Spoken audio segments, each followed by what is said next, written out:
Training for a marathon. Today's video I'm going to be covering 10 specific ways I was able to lower my personal best marathon from 2 hours 43 minutes and 36 seconds to 2 hours 19 minutes and 35 seconds. And my goal with this particular video is just to share with you some of the strategies that I used that you can use regardless if you're a total beginner in the sport or you're trying to break the 3-hour marathon or a sub 230 or even a 220 marathon. So I hope this video is very helpful for you. I'm going to be covering every specific type of workout that I was doing leading into that sub 220 marathon that I achieved in 2007. If you have not yet subscribed to the channel, click on the subscribe button and the bell icon. That way anytime I make a new video you'll be notified of that. And let's get started with this particular video.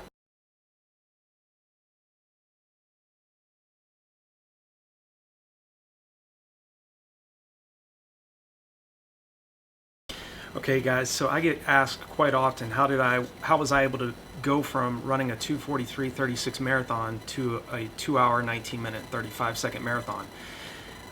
One, it took many years to get to that point. I trained, the first time I ran the marathon was the 2002 New York City Marathon.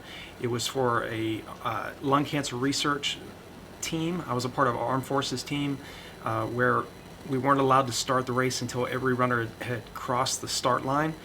And so we started in 32,189th place, dead last, and I was able to finish in 253rd place overall and finish as the team's top finisher in a personal best at that time of 2 hours 43 minutes and 36 seconds. The marathon distance is something, it's definitely a specific event where you really have to be patient more than any other event, in my opinion. I think the marathon, there's so many more components to making it successful. But in this particular video, what I want to do is provide some specific ways, the things that I was doing to get to the point where I was able to go from 2:43:36 to breaking a 2 hour and 20 minute marathon. And the goal here is for you just to get a snapshot of some of the things that I was doing that can assist you regardless if you're a total beginner, you've never run the marathon but you're thinking about doing it, or you are trying to run a specific time, maybe a sub 3 hour marathon, sub 4, maybe a sub 230 or sub 220. The biggest difference is some of the key things I was doing is first, I was running mile repeats between 445 and 448 per rep at altitude. So when I talk about running workouts faster than goal race pace, like for me personally, my goal was 2 hours and 22 minutes. That was 5 minutes and 25 seconds per mile.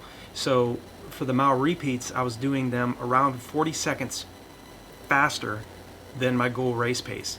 So again, with you, regardless of what pace you're trying to do, say you're trying to break a 3 hour marathon, you need to hold 6:52 mile pace. So you have to get to a point where you're able to do repeat miles at around 6:12 mile pace, 6:12 per rep. The key is getting to a point where you can make goal race pace feel more in control. You don't want it to make you feel taxed and fatigued. And this is a process. It doesn't happen this is a process that takes months, and more than likely it's going to take years to get to a point where you're dropping tons of time off your current personal best. I've known athletes over the years that have dropped even up to an hour off their marathon personal best. So again, it goes back to training faster than your goal race pace and getting to a point where you're doing those mile repeats around 40 seconds faster than your goal race pace. Now the goal here in regards to that, in terms of mile repeats on the track, track workouts, hill repetitions, tempo runs, all of the main types of workouts that you need to do in terms of getting faster the marathon distance, you can't just jump into these types of workouts doing mile repeats 40 seconds faster than your goal race pace. So the point here is to gradually build your fitness. Like what I would do is I would start doing my mile repeats at about 85% of my maximum, or my 85% of my personal best for the mile. So my personal best is 422. So rounded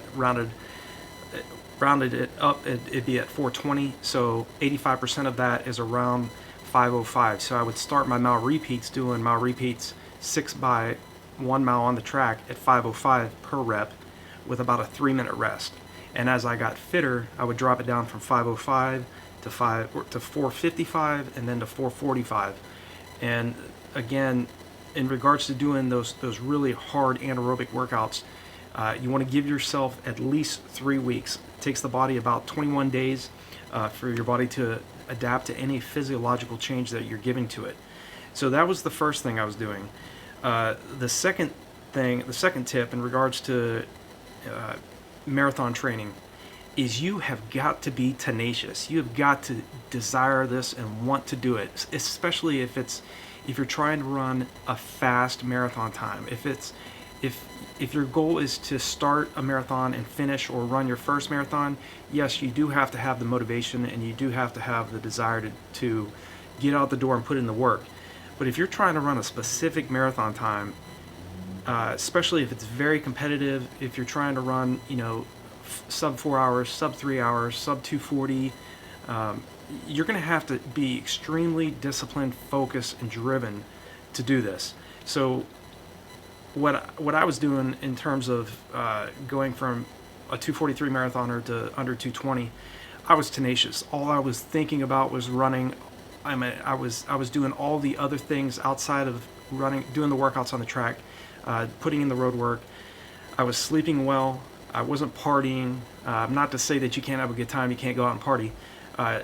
Just if you want to get to the next level in your marathon running, you've got to be tenacious. There is no shortcuts in this sport. I would have never broken 2 hours and 20 minutes if I was just interested in doing it. You've got to be fully committed. You've got to want and desire to get to the next stage in your marathon career. So how did I get from 243 to under 2 hours and 20 minutes? I was tenacious. Anybody that trained with me, that knows me well, will tell you Nate was putting in the work. I mean, it was out there doing, it didn't matter what the temperatures were, what weather conditions were like, Nate was out there putting in the work. So rely on your tenacity, rely on your motivation, rely on your focus. Get out the door no matter what. If you need to put in 2 days or two a days for 7 days a week, put in the work. Because I guarantee you, if you don't put in the work, somebody else is. And if you want to get to the next level in this particular sport, you're going to have to put in the hustle. There's no way around it. So that was the number 2 reason why I was able to break 220. Number 3 was I did have some form of talent. I mean, this wasn't because I just was naturally gifted to run.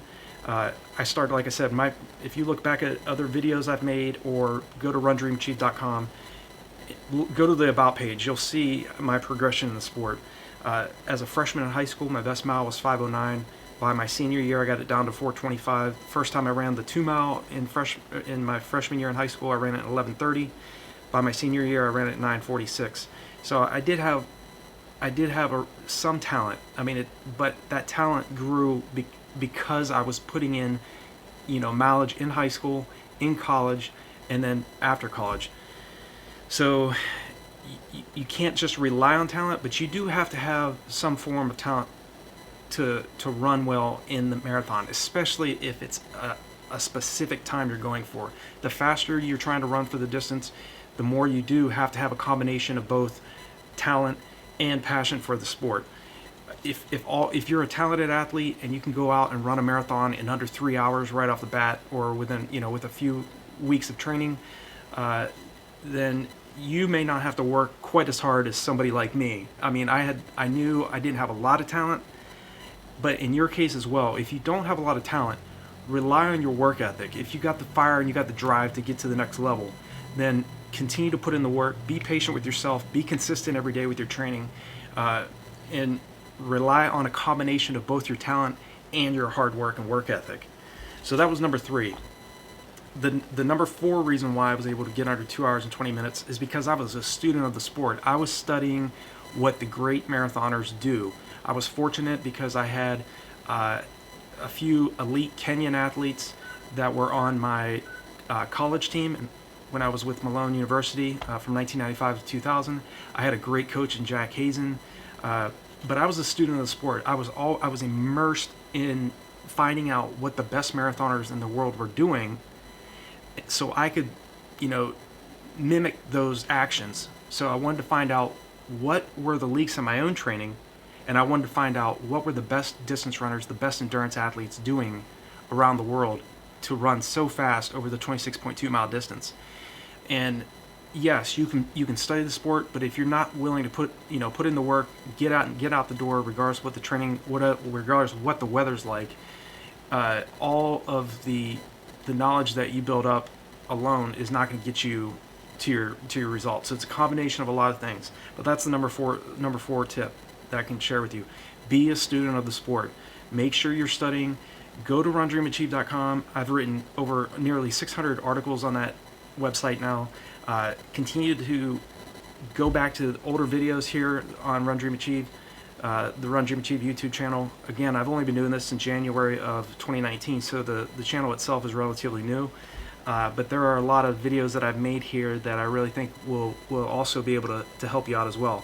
Be a student of the sport.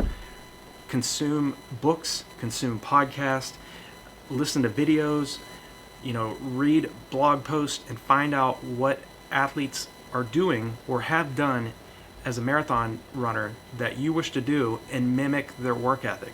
So be a student of the sport. The number 5 reason why I was able to run, as far as marathon training is concerned, I was able to go from a 243 athlete to a sub 220, was I began running my long runs faster. And again, I don't want to say that running longer faster for a longer period of time is the way to breaking not only a 220 marathon, but for you to run a faster marathon distance. You have to be able to do a lot of things over an extended period of time correctly, as in running faster than race pace, doing your tempo runs, which tempo runs should be done around 15 to 20 seconds slower than race pace. You have to, but running faster for long periods of time will teach your body to improve that lactic tolerance. You need to be able to clear lactic acid faster than it's building up. And because I started doing that, it significantly helped me to improve my lactate tolerance. I was able to, the problem I continued to encounter, and what I was doing wrong, was I continued to do long runs, but they were far too slow. I mean, I was a marathoner who was able to hold 6:14 mile pace for 26.2 miles, but yet I wanted to run the same distance at 5 minutes and 25 seconds per mile. Big difference. So I did start doing my long runs much faster at 160 beats per minute, or about 85% of my maximum heart rate. A good way to find your maximum heart rate is to subtract your age from 220. So, and then you find, what is 85% of my maximum heart rate, and do your long runs at that point. Now, and what I want you to do is, I don't want you doing fast long runs every single weekend. Alternate doing one harder long run, followed by the next week by a very easy, relaxed jog over, whatever distance you're doing, whether it's like 16 miles or you're doing up to around 24 miles. So that was number 5. Number 6 was I encountered a lot of trial and error. Like I said, I had a lot of failures along the way. I ran numerous marathons in the 230s, 236, 234, 232, 240s, 250s, 3.0s. And a lot of the times when I ran like the 3.0s and the 250s, 240s, I was having major issues with hydration, which I think is one of the no, it's not, but it's another big reason why I was able to finally improve down to sub 220, was I started practicing hydration. A big reason why athletes, fall apart in the marathon distance is they're not taking enough gel, not taking enough calories and fluids in the race. Make sure you're practicing your hydration in training. Get good at that, because if you ever look at all the best marathon athletes, they are not sipping in the race, they are drinking in the race. So make sure you're hydrating well, practicing it in training first. Make your mistakes in training first. That way you get to the race and know that you're going to take in sufficient calories and you're going to take in sufficient fluid so you can get to the finish line in record time. Let me see here. Number 7 is practicing hydration. Like I said, a big reason why a lot of athletes fall apart is because we really only have about 1,800 calories of glycogen stored in our bodies at any given time. Now we burn about 100 to 110 calories per mile, so it's natural that most athletes experience the so-called wall at about mile 18. 100 calories times 18, 1,800, right around 1,800 calories of glycogen. So the key here for you to get faster in terms of marathon training is you want to conserve glycogen. You want to be able to conserve that carbohydrate. That way, when you get to like the last 10K of the race, you're able to turn and burn. You're able to make the surges in the race where your competition is going to be slowing down. If they failed to hydrate well, if they failed to take in enough calories in the race, they're going to blow up. I know this is fact because I dealt with this. I made these mistakes, and what I don't want you to do is to make the same mistakes I did. If you continue to improve your hydration practices and training, on top of training below goal race pace, you do your tempo runs, you do your long runs at a higher heart rate for a longer period of time, you're going to be able to conserve that carbohydrate and that glycogen for the latter stages of the race, instead of falling apart at mile 16 or mile 17, knowing you still have another 9 to 8 miles to go. So do that. Start practicing hydration. Get better at that. Let's see here. So number eight reason was I was committed. There's no other way for me to put it. I was not interested in being a good marathoner. I knew interest alone was going to get me subpar results. I was immersed. I was fully committed. I was hungry. I was driven. Again, if you knew, a lot of the athletes that train with me, Kenny Foster, Dan Brown, two-time Olympian, Gilbert Ruto, a 2:10 marathoner.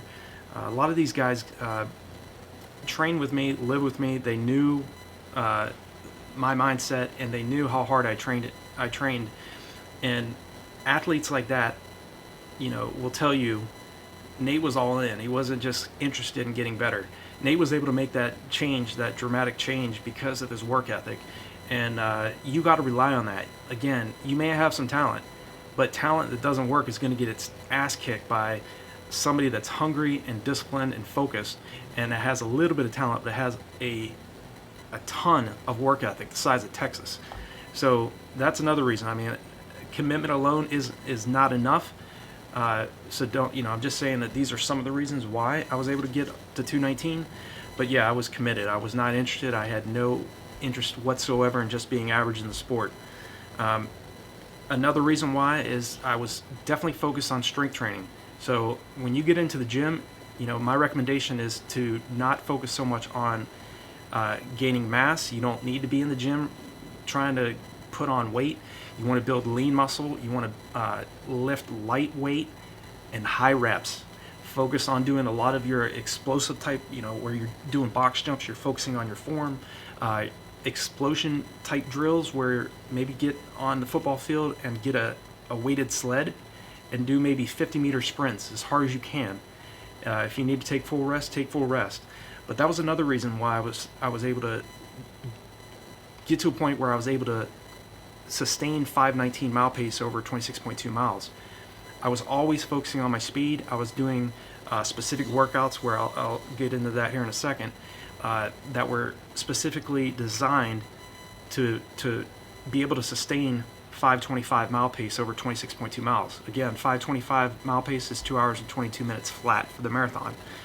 In 2008, that was the Olympic Trials B standard. Now I ended up breaking the A standard, which was back then 2 hours and 20 minutes. So that was another reason, strength training. I was always focusing on getting stronger, working my muscles, working on posture. And again, if you want to get better at the marathon distance in terms of marathon training, always focus on staying as relaxed as you can. One of the two main muscle groups that become, at least for me personally, one of the two main muscle groups that I had issue was keeping my face relaxed and keeping my shoulders relaxed. As you're running faster and you're racing at faster intensities, those are the first two muscle groups that start to tighten up on you.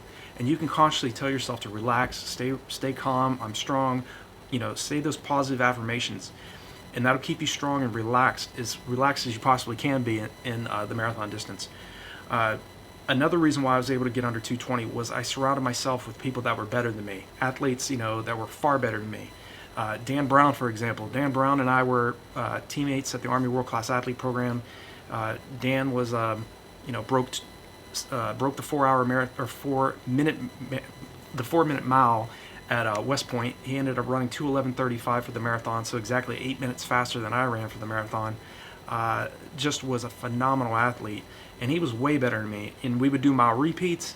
I remember doing mile repeats with him in Colorado Springs at 6,400 feet, and a few of them we hit in the 437 to 438 range. And I'm telling you, it's a whole different ballgame when you're around people that are better than you, that will take you out of your comfort zone and get you to that mindset that, hey, I want to get to this level. What is it I need to do? And I promise you, if you get around the people that are doing the things that you want to do and are running the times you're wanting to run, you're going to be forced to get out of your comfort zone, and you're going to start seeing why they are doing, why they're running the way they're running, and you're going to start learning their work habits. And that's one of the key things to getting better in terms of marathon training. That's one of the key things. Surround yourself with people that are better than you, athletes that are at another level, that will force you to train at a higher intensity.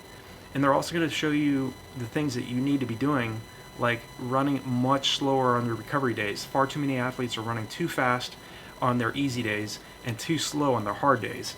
So that was another reason. A lot of questions I'm getting here on the channel is athletes are asking me, okay, you ran faster long runs, but what specific workouts were you doing to get to a point where you could hold under 5 minutes and 20 seconds per mile for 26.2 miles? So I wanted to share with a couple of those with you. One of the things I was doing was running repeat 2 miles at 25 seconds faster than my goal race pace. So my goal race pace was, and what I want you to do with this in discussing these workouts, is I want you to look at your own goal race pace, regardless if it's 5:30 mile pace for the marathon or 7:30 mile pace or 9-minute mile pace. I want you to look at that, and I want you to say, okay, this is what Nate was doing. I want you to adjust your workouts in your next training build up, whether it's a 12-week or 16-week build up. I was doing 2-mile repeats at faster than 25 seconds faster than my goal race pace. When I broke 220, I still remember I did 3 leading into the 2007 California International Marathon. I was fitter than I ever been in my life. I ran a 1:07:06 half marathon in Philadelphia for a personal best, and set a 10-mile personal best en route to that 1:07:06. I hit the 10-mile mark in 50:54. But the workout I was doing, I still remember, was I did 3 times 2 miles on the track at 6,400 feet, and I went 9:52, 9:55, 10:01, and I had a 5-minute recovery between each rep. Now again, I didn't just start out running that fast, so I want to also stress that point. When you're doing 6 by a mile, 40 seconds faster than your race pace, you start off at 85% of your fastest mile time, and then you go to 88%, then 91%, then 94%. You want to gradually increase the intensity of your reps. So that's when I was at my fittest. So I want to stress that as well. I was doing 10 by 800 meters on the track, and I remember I was doing them in anywhere from 2 minutes and 15 seconds to 2 minutes and 20 seconds per rep. I would get to a point where I did 10 of those, and I gave myself 90 seconds rest between each one of those. 16 by 400 meters, I was doing those anywhere from 68 seconds to 71 seconds per rep with a 60-second rest in between. And another thing I continued to do was I was continually working on my leg speed. I knew I didn't have the best leg speed. My best quarter in high school was a 53.5. To this day, that's still my fastest. I've never broken 53 seconds for the 400 meter. So I only had a certain amount of leg speed, but I was always working on speed. It doesn't matter what your goal is. If you're a total beginner as a marathoner, or you're trying to break 2:45 or 3:45 or 5 hours, you can always work on your speed. So strides. Do strides. They're too short to build up any lactic acid. They can be anywhere from 50 meters to 100 meters in length. You can do those on your easy days, whether that's after your easy run or during your easy run. you can do those strides. They're over time. What you want to think about in regards to strides is over time you're spending miles at sprint speeds. So if you do a 16-week block of training, you do 5 to 6 50 to 100 meter strides 2 or 3 times a week over 16 weeks. Over time, that's really going to mean miles. You're running at miles at sprint paces, speeds that are far too fast that you're going to be able to hold a marathon. But again, you're recruiting those fast twitch muscle fibers, so that is key. You want to be able to run as efficiently as possible, and to make sure that you're running most efficient as possible.